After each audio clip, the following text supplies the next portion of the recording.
Bueno, Hola, nosotros somos Cínica y Retórico y aquí les tenemos la segunda parte de este alebrije, que es ahora lo de la pintura. Les vamos a enseñar un poquito lo de la lijada y unos detallitos que hicimos con la plastiloca.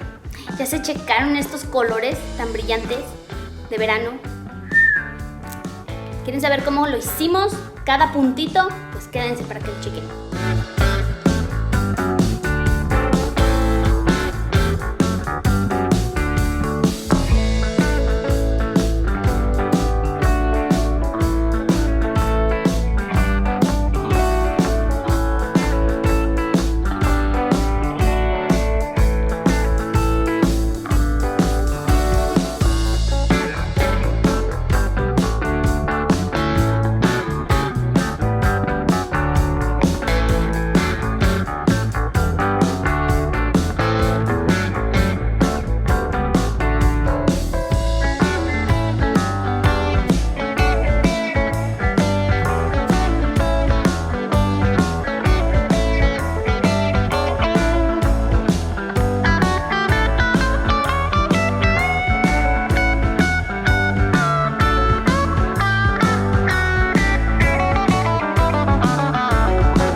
Miren, qué loco quedó. ¿Sí les gustó?